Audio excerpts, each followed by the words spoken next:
Good day, guys. Good day. Good day. Welcome back to the Formula Sports channel. Thanks for being here. I want to talk about something very quickly, ladies and gentlemen. A very important topic, something that I've been screaming about for some time now. Seeing, and that is the issue of Omari Hutchinson, teenage wonder boy Omari Hutchinson. Seeing, I want to point your attention to something on the screen right now. And this is a Sun article a couple of days ago. And I'm going to read that because I think that is very, very important to the topic at hand. But you guys see the banner at the end of your screen. At the end of your screen. Hallgrimsson's main objective now must be to cap Hutchinson ASAP. And I'm speaking about not necessarily long-term objective or medium-term objective. I mean his objective like in the short term, right? Like, we not talk about when we get to Gold Cup and all of them things there. Me I talk about no. I mean, you can't cap him right now, but the very next chance that Hallgrimsson gets to cap this player, Omari Hutchinson must cap him ASAP. Right? That's the moral of his story. Let me read this on your screen quick and fast. This was an article in the Sun a couple of days ago that they were talking about Chelsea barring Omari Hutchinson from featuring in the Cameroon game or preventing him from reporting for international duty, right? And I'm just using this as an example, so to speak. But this article wasn't necessarily the inspiration behind this video. The inspiration behind this video is because Omari Hutchinson, as a teenager, keep on making the Chelsea bench. Right, a couple of occasions now, Omari Hutchinson has made the Chelsea bench. The Chelsea bench in the English Premier League. He made the bench on the weekend against Newcastle. Never featured, but we're going to wait till this ticking time bomb explodes before we ensure that this boy is captured and he cannot feature for another country. Let me read it. This is just the last part of it, the article on your screen. That is likely to see Hutchinson involved. He was an unused sub in last week's 4-1 jobbing at Potter's Old Club. Brighton, the attacker, has scored 6 times and produced 6 assists in his 14 appearances in the Premier League 2 and the EFL Trophy. And even though, and this is the most important part, and even though he has been capped by Jamaica, as it was only in a friendly, he still has the option to switch his international allegiance back to England. Now, when I saw this in this big article such as The Sun, the media is already starting to apply the pressure, ladies and gentlemen. We need to cap this boy. The media in England, people in England obviously have realized for quite some time, people at Chelsea, etc., have realized for quite some time, this boy is a wonder kid. We can't play games with this player. We cannot play games with this particular player, ladies and gentlemen. It is not advisable to do so. Seeing we need to cap this boy ASAP, ladies and gentlemen.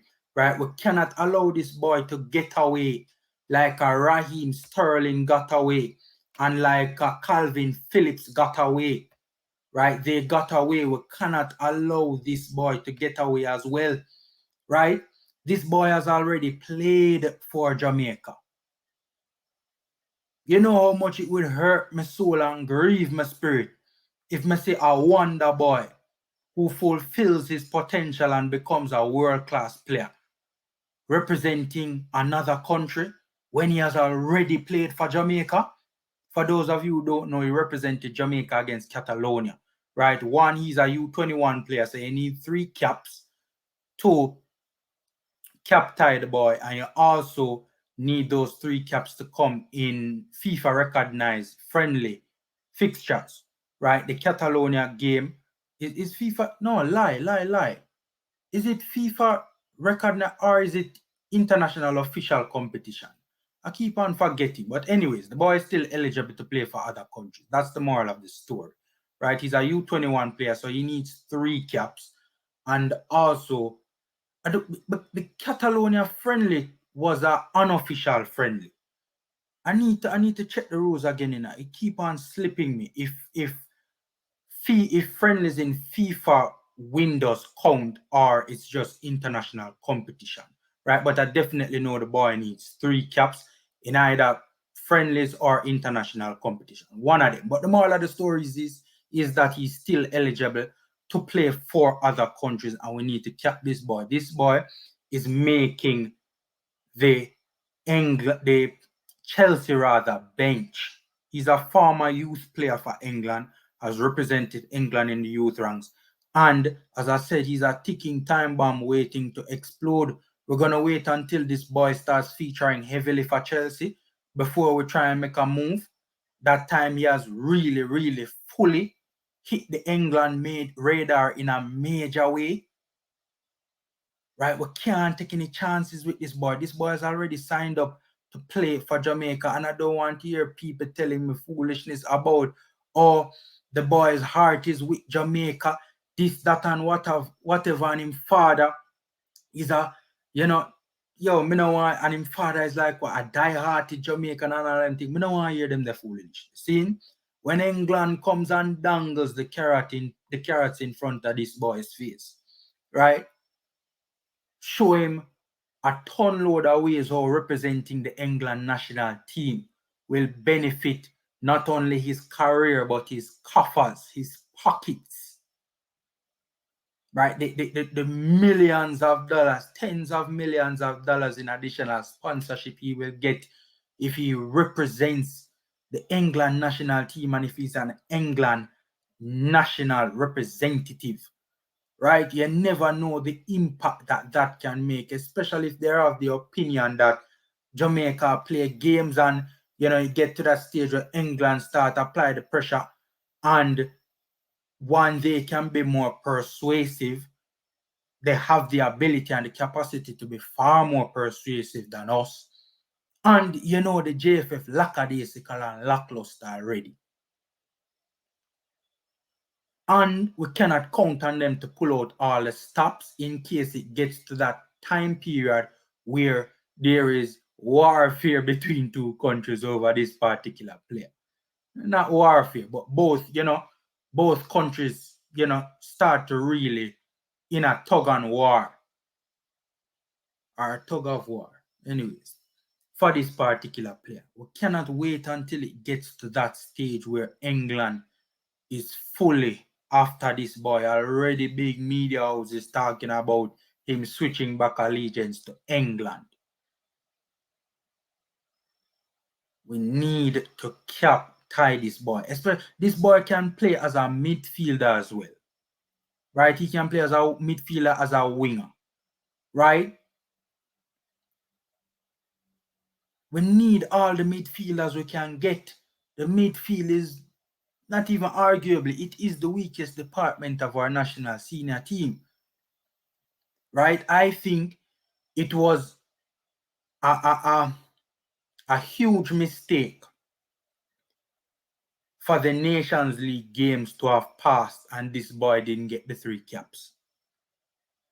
The mere fact that he didn't have his documents fully come through at that point in time, if this boy ends up not becoming a full-fledged Jamaican representative, it is entirely, the blame is entirely at the feet of the Jamaica Football Federation.